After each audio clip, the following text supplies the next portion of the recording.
You might think that after finishing Enigmatica 2 Expert and having built a base in a snow climate, I would be smart enough not to start another mod pack that is solely based in a snow climate.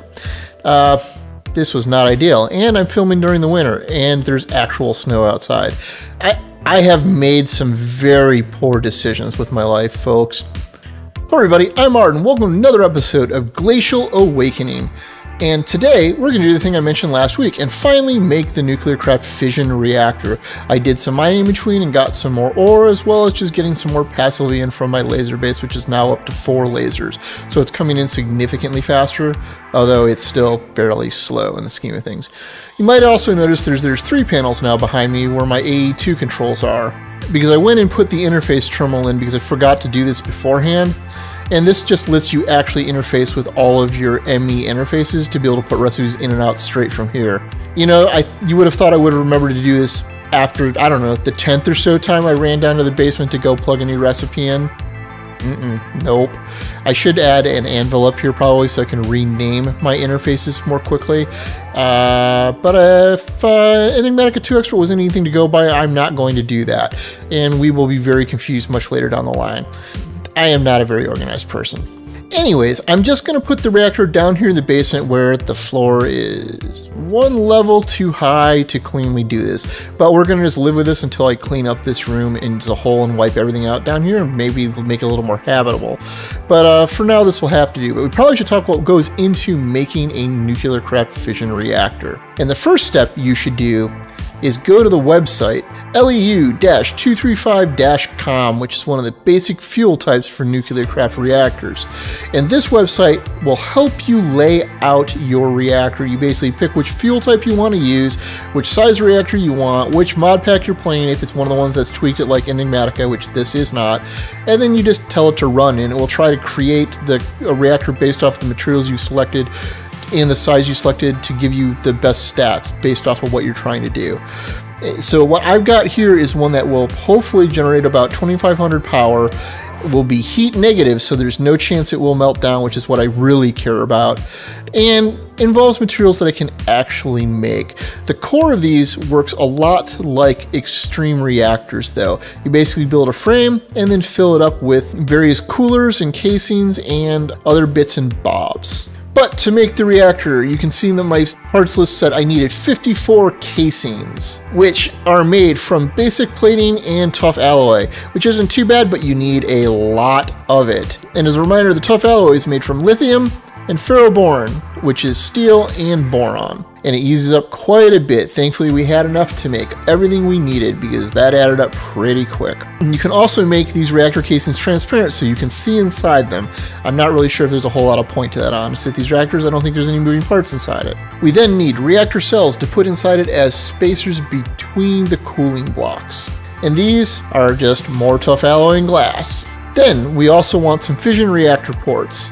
And as the help text says, it's used for basically taking things in and out of it, including power and inventory items. And these are just fission reactor casings and then other cheap parts. And then finally, we need a fission controller, which is advanced plating, which is always a fun, expensive cost right now for me.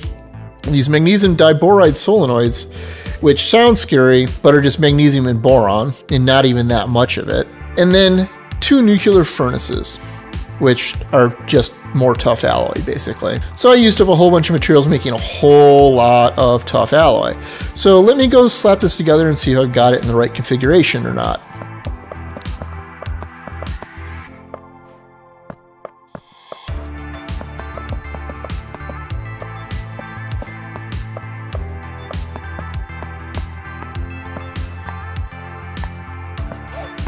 Alright, so I think I've got this together correctly, and I forgot to mention the graphite block there, the black one in the front center. There's also one behind it, behind the glowstone that's in there.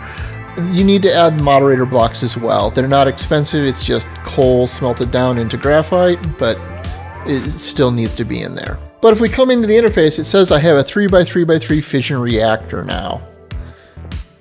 If I knock out a block, it says casing incomplete, so I think we're good to go. Except we're not good to go, are we? Because we don't have fuel. And the fuel I was planning to use for this reactor is TBU fuel, which is made from thorium-232, which is one of the most basic fuels you can make in Nuclearcraft. Because this is just made from ground up thorium inside an isotope separator, which gives you thorium-232 and a tiny clump of thorium-230. And you just need 9 of these, which we can toss through a sag mill to get the dust for. So I just need to go set up an isotope separator, which isn't horribly expensive, except I'm getting tired of making these industrial machine chassis. I really need to get on Astral Sorcery to make this viable to automate, but it's otherwise pretty simple. And one of the potential byproducts of thorium in the sag mill is little tiny bits of uranium, so this might come in handy further down the line. Looks like we didn't get any though. But I guess let's toss this dust into the isotope separator and see how badly irradiated we get, although I probably should add some upgrades because this is going to take 15 years. And I probably should put a crafting table down here temporarily just so that I get as little irradiated as possible. Although I don't see a radiation meter in the UI, so I'm not sure if it's actually turned on or not for certain. They all list the radiation amounts, but I don't know. I guess we're gonna find out. All right, and now we have enough thorium to create the fuel. So let's go in here, craft us up a fuel, and toss it into the fission reactor, and let's hope this works right. Claims it has TBU fuel, but it does not appear to be heating up. It apparently needs a redstone signal, so let's try a lever, and it looks like it turned on. And it's now generating power and heat. Hopefully this will, it's claiming 0% cooling rate though. That seems bad. That seems real bad. But it generated, wow, 600,000 RF in the short amount of time that it was up. So if I can figure out why it wasn't cooling down, that seems like our power problem is at least temporarily solved. Although I'm realizing I have a power cable here and not on the side where I have the I/O output. So I am probably going to have to fix that long term. Okay, I'm officially an idiot. I misread LEU-235. I thought it required emerald blocks and lapis blocks to do the cooling. No, I actually have to make coolers, which are basically the same thing but with an empty cooler, which is more tough alloy and steel ingots. But now I question if I can pop this open safely without it killing me, because I don't actually know what happens in this case. Well,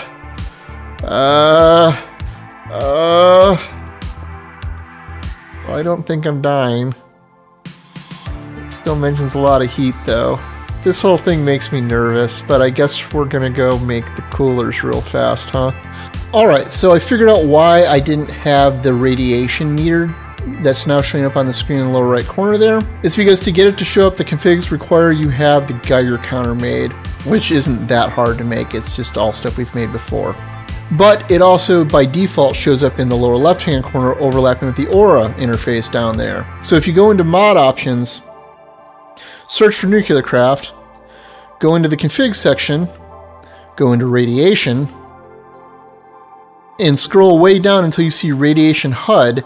You want to change its HUD Cartesian position right here, which is the XY% of the screen basically, into something like this. So this is like 85% of the way to the right, from the right side of the screen, and then 95% down to the bottom. So that at least fixed my UI issue there. And now I can see if I'm gonna die. So I guess let's go crack this open and see what happens.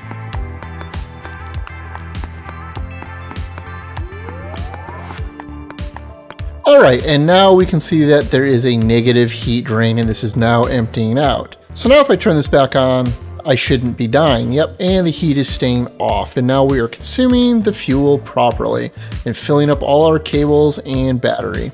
Yep, looking at our capacitor bank, it is filling up, which means I'm going to need to set this up so that we don't waste fuel, because I don't believe the reactor shuts down on its own, but I will check in a second. Okay, now the capacitor bank is filled up, and now the reactor is filling up, and we'll have to see if it stops here in a second, but I don't think it's going to. Nope, it's still ticking down despite the fact that this is now full. So I am going to need to put another Ender IO power monitor on this as well to turn this off. Because even though I do want the depleted DU fuel, I don't have a ton of thorium. Okay, so I went and set up the power monitor. And I set this one up a bit more aggressively than the coal one because we actually want this running most of the time. I've got it set to turn on when the capacitors get below 90% and turn back off when they get to 95, which isn't a huge amount, but it is enough to hopefully keep this running most of the time, because we do want to get the spent fuel out of this. And as such, I also have this drawer back here with TBU fuel going into it, and an export bus with a crafting card to create TBU fuel, because as you can see, I put an ME interface on top of the isotope separator, and I added a recipe inside the molecular assembler to make the fuel. So it should constantly be filling that drawer up until I'm out of thorium, which won't take too long. That could be a problem eventually. We'll have to see, I suppose. But that solves our power problem for pretty much the indefinite future for now, and will let us move on once we've got some of the spent fuel coming out of the reactor, so that we can move on into mechanism.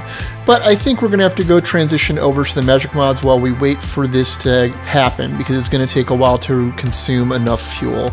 I may go need to make another laser upstairs to speed up the process and get more ores in general. anyhow, if you found this episode interesting and entertaining, please consider leaving a like or subscribe if you're new. As always, I'm Ard. Thank you for watching, and have a nice day.